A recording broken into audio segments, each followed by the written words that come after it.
Hey love lovers, hello everyone, bonjour. Now we're talking about Brad Pitt and his relationship with Ines de Ramon, right?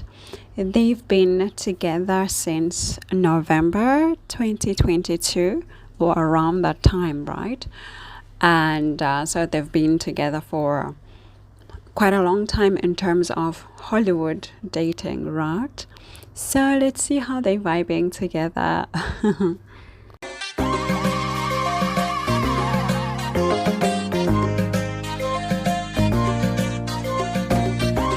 Ines de Ramon was born on the 19th of December 1992. She's actually a jewelry designer, yes. And of course, we know Brad Pitt. Everybody knows Brad Pitt, one of the greatest actors of all time. He was married to the people that we all know, Angelina Jolie, Jennifer Aniston, all of that, right? He was born on the 18th of December 1963, and he's actually 60 years old, so 60 years and 8 months, closely going to 61. And Ines de Ramon, of course, she's 32 years old today, right? I'm actually smiling today, really smiling, because their Synastry is so good. It's just beautiful love that I see.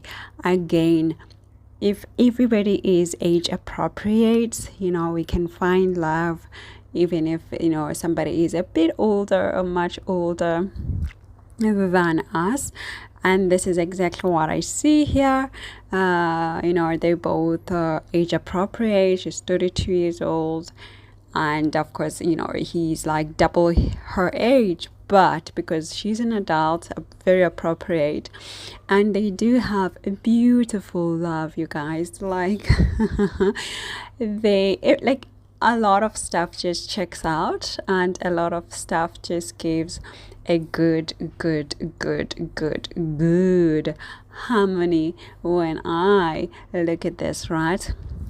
So first of all, I'm just gonna make an example about their moons. Here we have a sextile, in the Western astrology and in the Vedic as well as Nadi Nadi. This is like a 311 aspect, right, whereby we get support. When we see this, we know that there is a flowing support that the planets are giving to each other. And when it comes to this, of course, it means that they are emotionally supporting each other. They emotionally balance each other, giving to each other what the other lacks in terms of emotions, in terms of understanding, in terms of feeling cared for, right? So this is very nice. I like this. I do want to start with the negatives because they are so few. Like their relationship is so good, you guys. Like their Synastry is so nice that they have only a few negatives or shortcomings when it comes to relationships. And the first one is that obviously her Ketu rather is making an overlay in his 7th house. Obviously when we find this, we already know that there's gonna be some distance that is gonna be felt. And here, because the Centaurus, the distance is going to be mostly about family life, mostly based about family life, also, finances. So there's going to be some distance or some disagreements, and like a very, very difficult disagreement regarding to family life, to stuff like this, right? And due to this, they could separate because of these subjects, but the separations wouldn't be so long because of what I'm gonna say right now. However, now I just want to tell you guys a secret again. Shh, secret. It's secret time. So the secret is that when you see an overlay of Ketu in the 7th house of a partner, as it is the case now with Ines's Ketu in his 7th house, this part makes the hosting partner to be self-absorbed. They start to focus more on themselves. They start to focus more on what they want in this relationship and what they need as the host of this Ketu, right? And then the owner of the Ketu is the one that feels a bit of a distance from the partner, that feels like, okay, I'm trying to connect, you're not here, I'm trying to get us together, you're not available. All right, so okay, fine, I'm just gonna leave you to be, right? So this is what it does. Why this is very important, so that we can all learn, of course. A simple explanation for this is that when Ines, places her Ketu in the 7th house, it creates the distance naturally, the separator. So now Brad is not seeing the partner in the way that they're supposed, or giving attention, right, due to the Rahu that is sitting on himself. Remember, Rahu is obsession. Remember, Rahu is exaggeration. Remember, Rahu is selfishness to the highest of the highest point, and Rahu wants to have a good time. So now when Rahu is sitting on the self, like now, is making an overlay on his ascendant, making a focus to be about him. So Rahu is all about me. Remember that, right? So now all of a sudden, since Brad would have started the relationship with Ines because of her own Rahu, he started to feel like, oh, I'm bigger than who I am, and I've got the attention should come to me, feed my Rahu, feed my Rahu, right? And of course, another small negative that I see, like a shortcoming, really is something not so not so big. It's nothing. I shouldn't even say it, but it's really nothing. I'm just looking for shortcomings to talk about, because this relationship is lovely, lovely, right? So I see that their attributors are opposite each other, meaning that they have differences when it comes to beliefs, when it comes to choosing places to travel to, when it comes to making decisions about which spirituality route to take. They have different views of course, I would perhaps think because of course they coming from different generations, so maybe that, because I see that her Jupiter is more focused, or is rooted in the beliefs of working hard for what you get, working on your sante, on your health, working on your health, working on your diet, right? Whereas on the other hand, he himself, he would be maybe about addictions, he would maybe be about just letting himself go and all of that, because of the Pisces energy, right? So this is just a small thing. Of course, it's not a deal breaker, right? It's really something that we're not even supposed to be talking about, really.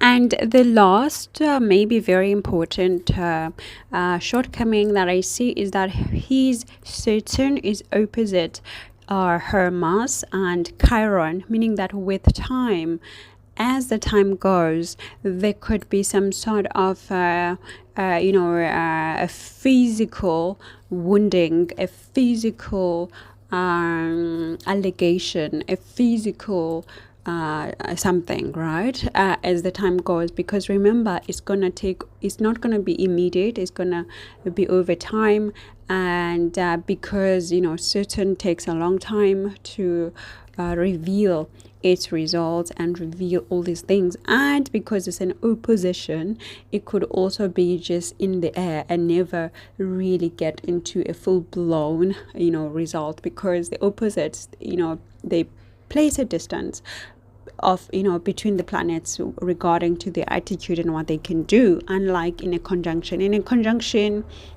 we would know for sure that it would happen. But with the opposition, it could be just a desire to do it. Maybe somebody gets frustrated and they just feel like, oh, I could just, strangle you, but I can't, So it's something like this, right? Yeah. So those are the things. But now, guys, let's just get into this beautiful relationship that they have. Beautiful. Please don't be jealous. So remember, I did say that they have a 30-year gap in between them when it comes to age, right? But guess what?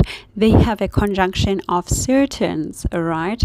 His Saturn is conjunct her Saturn. How beautiful is that? How lucky is that? How coincidentally is that? Like, to choose a generation after, but you find somebody with your own Saturn, right? And not only their Saturns are together, but their Saturns are sitting with their own Venuses.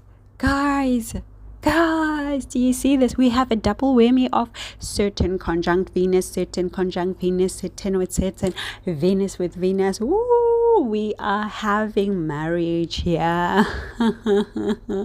Because we must remember that every time Saturn gets conjunct with Venus, something serious must be done. A serious commitment is required by the planets. The planets are saying, we are not gonna let you guys go. You guys are gonna be attached, right? So I'm hearing wedding bells. I'm hearing them. I don't know about you guys. I don't you hear them. I'm really hearing wedding bells here. I'm seeing the white dress. I'm seeing all of the vibe. Beautiful. What? And on top of this, it gets even better, you guys, because his Saturn is conjunct again with her Mercury, because she's got like a conjunction of Mercury, Saturn, and Venus all together, right? And now that Mercury is also getting conjuncted into this, making like the relationship playful, lovely, just like the communication wise, it makes him feel like, oh, I'm young again. Like, she's giving him this communication, this vibe of, her youth, which brings out, the best side of him, really. So Ines is like the star into rejuvenating Brad Pitt when it comes to love, when it comes to feeling loved, and to give the love back to her. Guys, this is so beautiful. And we know that it's serious because it's happening in what? In Capricorn. Capricorn is all about, being serious, having the status together, profession, being in the good social standing, together where, when people see you, you're like, oh, look at us. We are well put together. We are climbing up the ranks together. Our love is based on traditions. We are chasing for the traditional love, for the traditional vibes, for the traditional look in the society. This is a long-term thing because Capricorn is owned by Saturn, and they have their Saturns in Capricorn.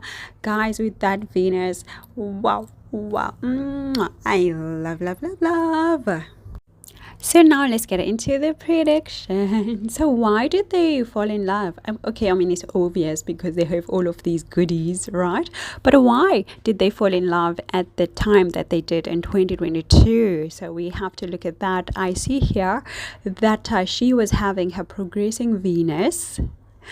Listen, guys.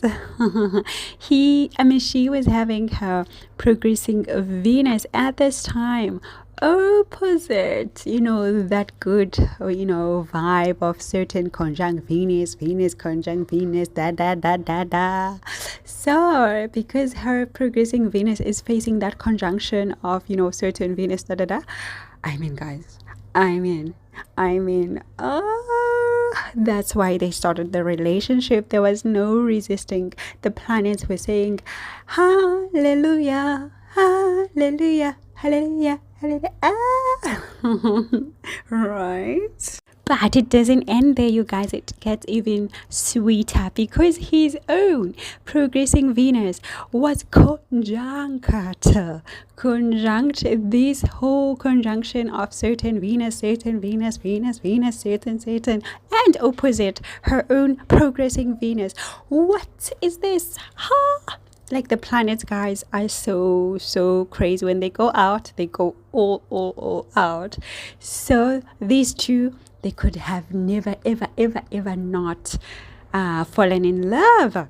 Everything was just so open for them. The planets just opened all the doors for their love to start, and it's gonna be a long-term one, that is for sure.